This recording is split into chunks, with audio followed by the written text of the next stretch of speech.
Meus irmãos, a paz do Senhor Jesus, sejam todos muito bem-vindos aqui no canal Ponto de Partida. Nesse trimestre estamos estudando, aprendendo um pouquinho mais sobre a vida, a literatura dos profetas menores na Bíblia Sagrada, na verdade no Antigo Testamento. Fato curioso, eles são conhecidos como os profetas menores, os 12 últimos profetas, livros proféticos do Antigo Testamento. Dar-se um nome de profetas menores simplesmente pelo fato do volume literário de cada livro. Os outros profetas mais conhecidos, ou os profetas maiores, a literatura deles são um pouco mais extensa. Então esse é só um fato curioso. Os 12 últimos livros proféticos do Antigo Testamento são conhecidos como os profetas menores apenas pelo volume literário, não tem nenhuma outra singularidade. E nesse trimestre estamos aprendendo sobre a vida dos profetas menores. Hoje, na lição de número 6, vamos falar um pouquinho sobre a vida de Jonas. Então eu convido você a abrir a sua Bíblia. Se você não possui a revista, abra a sua Bíblia no livro de Jonas. Você que possui a Bíblia, a revista da Escola Bíblica Dominical, é a lição de número 6, que traz o título Jonas, um alerta para cumprir o chamado de Deus. Como de costume, você que pode, curva sua cabeça e vamos juntos falar com o nosso Pai. Pai, obrigado pela oportunidade que o Senhor nos concede. E eu peço que o Teu Santo Espírito venha nos ensinar aquilo que precisamos aprender. É o que eu te peço e te agradeço em nome do Senhor Jesus. Amém. Vamos lá. Texto áureo. E disse: na minha angústia clamei ao Senhor, e Ele me respondeu. Jonas capítulo 2 e o verso de número 2. Esta foi a oração que Jonas fez enquanto estava no ventre do peixe. E aqui tem um fato curioso e eu já começo falando sobre isso. Eu acredito piamente que era uma baleia. Por que eu acredito e até afirmo que era uma baleia? Porque foi o que Jesus falou. Se você abrir a sua Bíblia lá em Mateus capítulo 12, o verso 40, Jesus, quando estava falando sobre a história de Jonas, Jesus disse que ele foi engolido por uma baleia. Então eu prefiro ficar com o que Jesus disse do que ficar com o que os estudiosos acham, acreditam e traz uma série de palavras, de traduções do grego para o hebraico, do aramaico, da história, que perguntou, que estudou e não sei o que. Irmão, Jesus falou que foi uma baleia, Mateus capítulo 12, verso 40. Então eu acredito que foi Jesus, eu acredito que foi uma baleia que engoliu Jonas. Outro fato interessante é que Jonas, quando ele desce até Jope para ir para Tarsis, que é o oposto de Nínive, Jonas desceu para o porto, era no mar. E Nínive, a cidade de Nínive não tinha água salgada, não tinha mar próximo a ela. Então Deus fez a baleia sair do mar e entrar na água doce para poder deixar Jonas lá na praia. Mas esses são só fatos interessantes que é legal a gente comentar a respeito da vida de Jonas. Vamos continuar aqui, texto áureo. Na minha angústia. Meus irmãos, todos nós temos angústias. Todos nós. Cada um na sua singularidade, na sua particularidade. Cada pessoa com angústia diferente uma das outras, mas certo todos nós temos angústias. E uma das características da angústia é fazer-nos pensar que estamos sozinhos. E meu irmão, quando acontecer alguma situação, algo que gere essa angústia em você, que geralmente tempestades, situações a qual você não esperava e aconteceu, que te gera essa angústia, frustração, situações que geram esse tipo de sentimento. Meu irmão, não alimente. Peça graça a Deus e passe por cima, porque se você alimentar a angústia, você vai entrar dentro de um casulo, a qual é muito difícil sair dele. Então, bate a poeira e segue em frente. Dói, machuca, mas lembre-se disso. não entre no casulo da angústia. Não alimente este sentimento. Por mais que doa, por mais que machuque a situação que te gerou angústia, meu irmão, não entre dentro do casulo. Porque se você entrar dentro do casulo, a angústia te gera uma depressão. Se você alimentar a depressão, meu irmão, só o Espírito Santo de Deus para poder te libertar dela. Lembre-se dessas palavras. Aconteceu a situação que frustrou, que gerou angústia, que gerou tristeza, que gerou mágoa, que saiu fora do controle. Não entre dentro do casulo. Se fortaleça em Cristo, como Davi fez quando os soldados invadiram Ziclag, que levou toda a família, levou as mulheres, levou as crianças, levou os bens. Chega Davi da batalha junto com o seu exército, que era aqueles que estavam na caverna de Adulão. A hora que eles chegam em casa, se depara. Os salteadores, os inimigos com seus exércitos levaram todo mundo embora. E o que Davi fez? Davi se fortaleceu em Deus. Ele buscou força em Deus e correu atrás do prejuízo.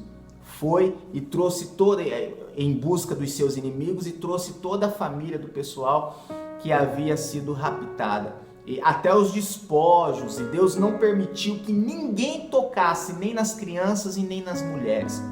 E não houve nenhuma perda. Então, meu irmão, não alimente angústia, porque talvez aquilo que você perdeu foi a permissão de Deus para que te ensinasse, para que gerasse em você aquilo que Ele está gerando, para te colocar na posição que Ele quer te colocar. Então não entre no casulo. Jonas não entrou no casulo.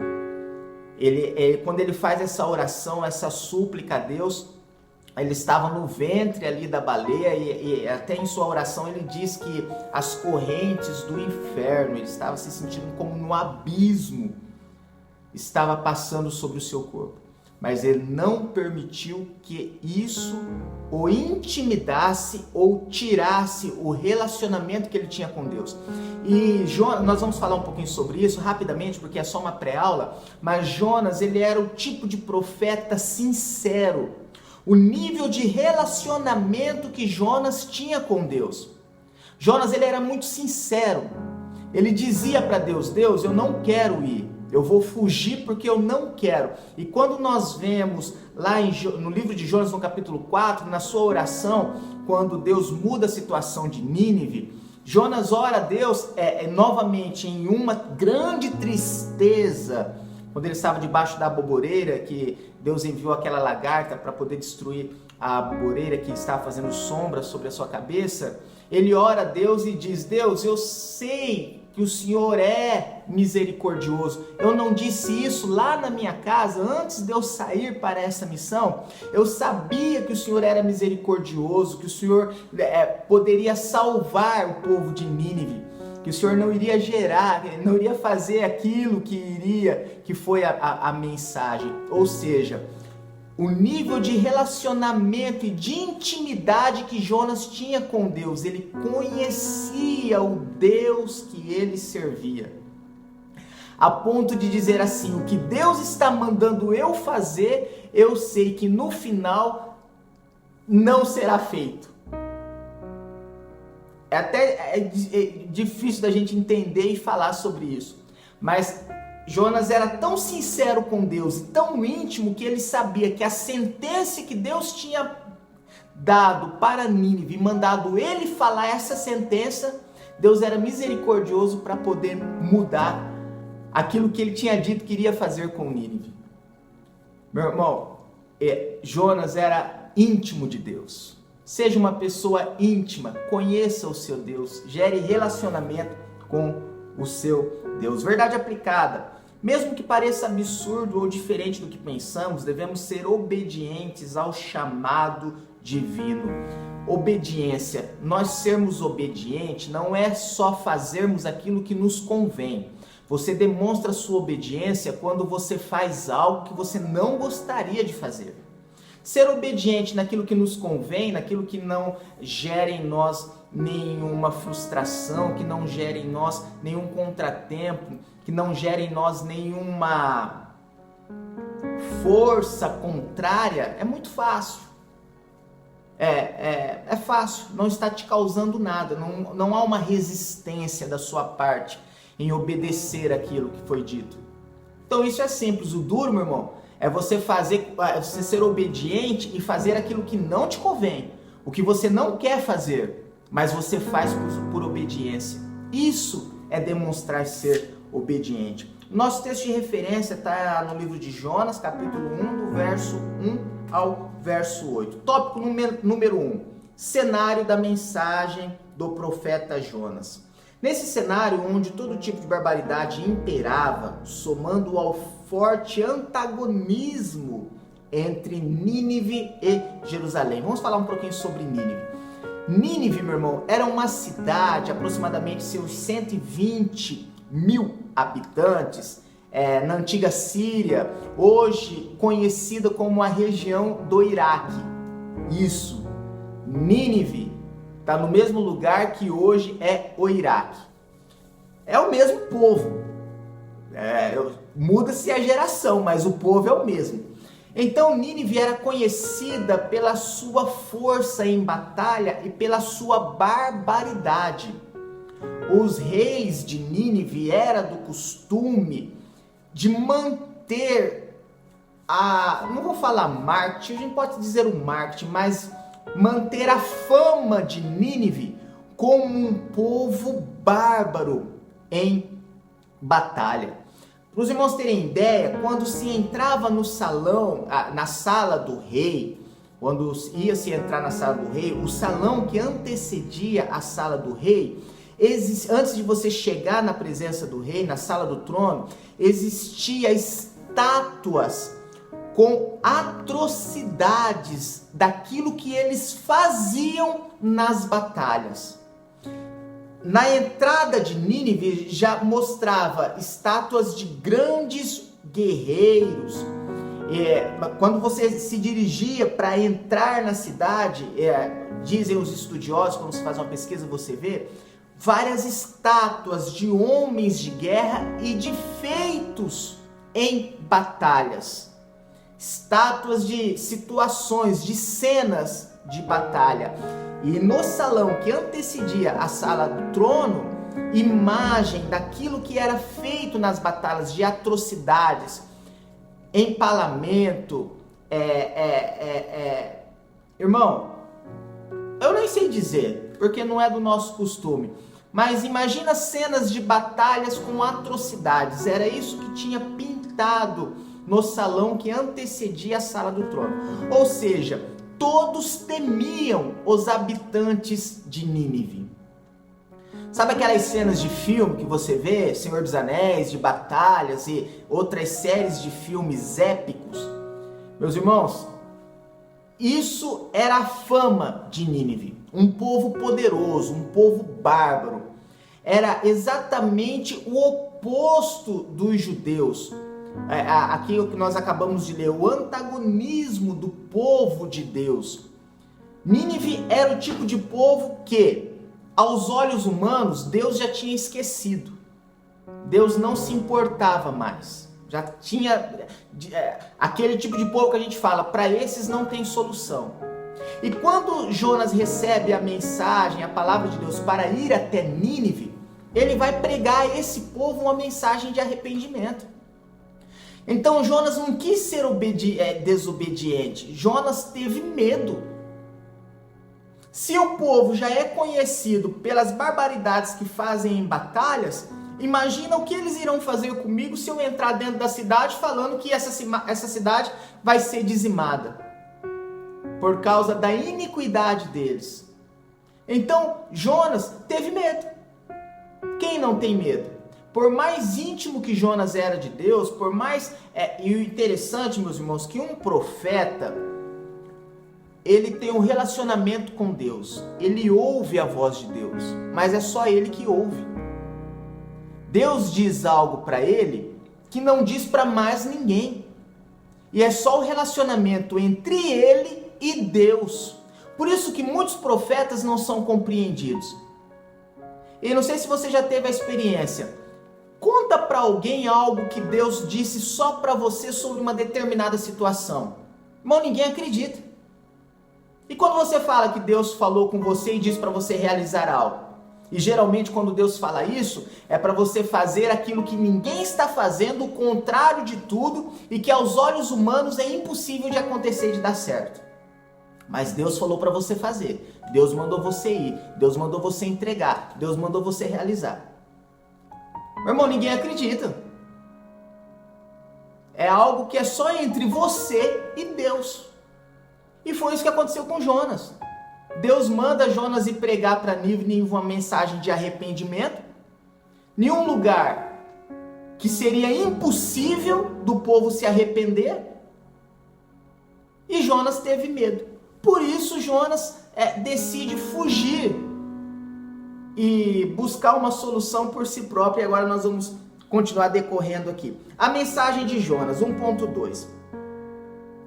E pregava e dizia: ainda 40 dias e Nínive será subvertida. Jonas capítulo 3, o verso 4. Uma mensagem breve, simples e objetiva. Olha a mensagem de Jonas. A Bíblia fala que para andar em toda a cidade era caminho de 3 dias para se decorrer a extensão da cidade de Nínive, para aproximadamente 120 mil pessoas. Então, pode-se dizer que durante 3 dias a mensagem de Jonas foi: ainda 40 dias e Nínive será subvertida. Essa foi a mensagem.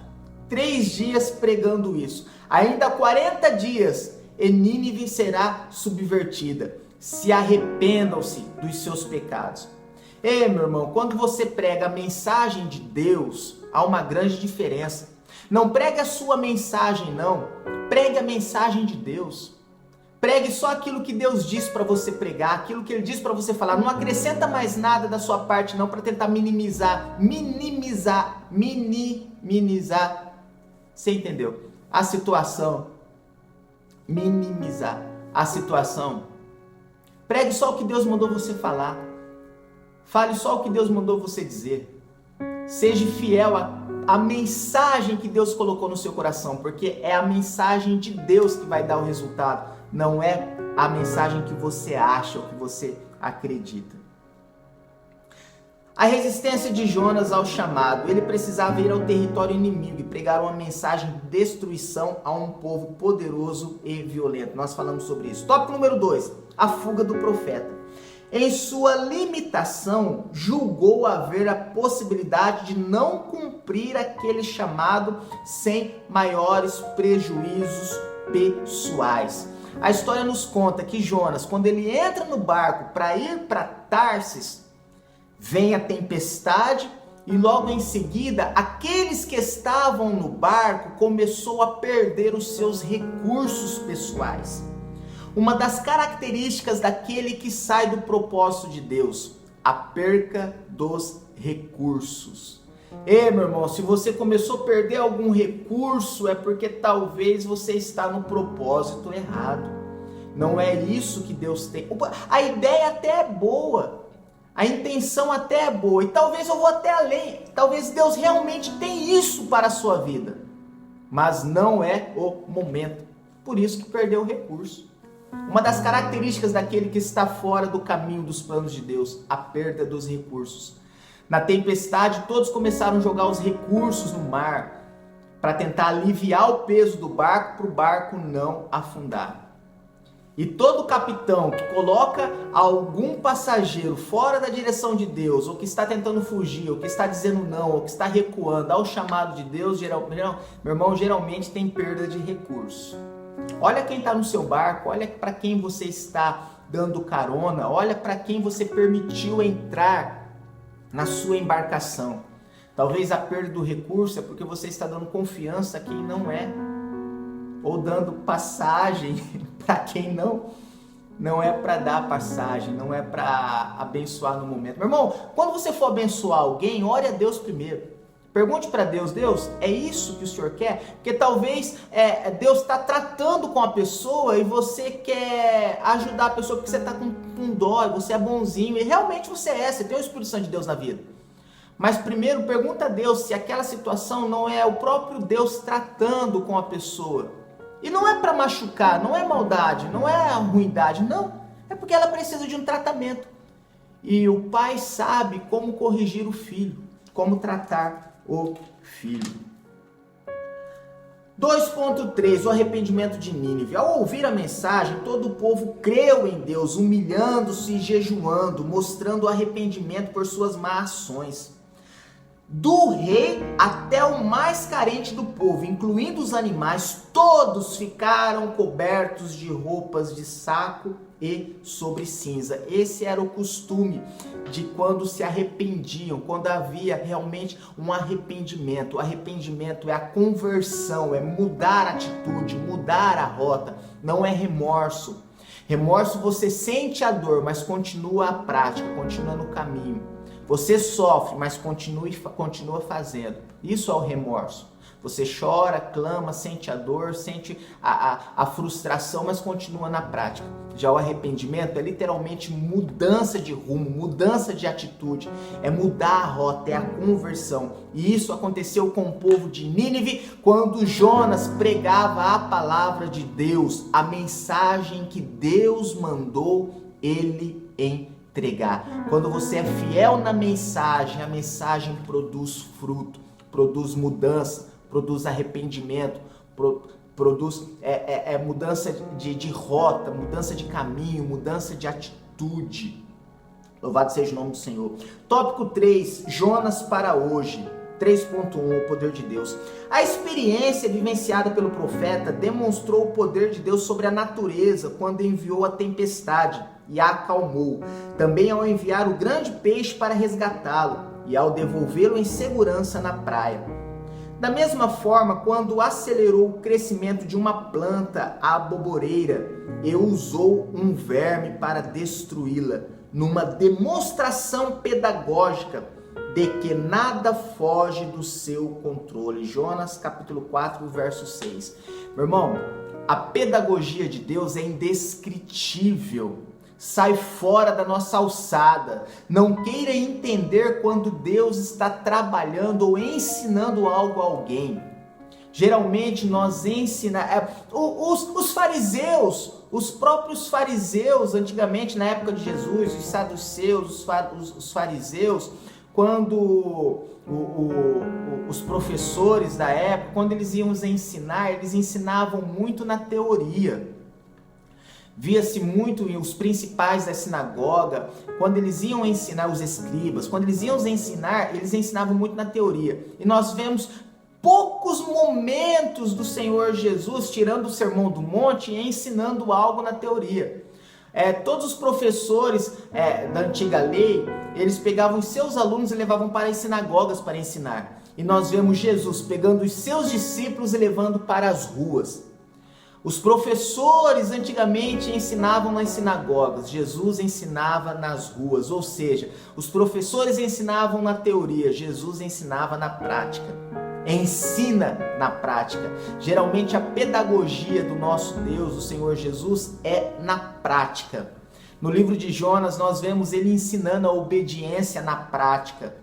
E sempre que ele ensinava, geralmente acompanhava-se a dor do ensinamento.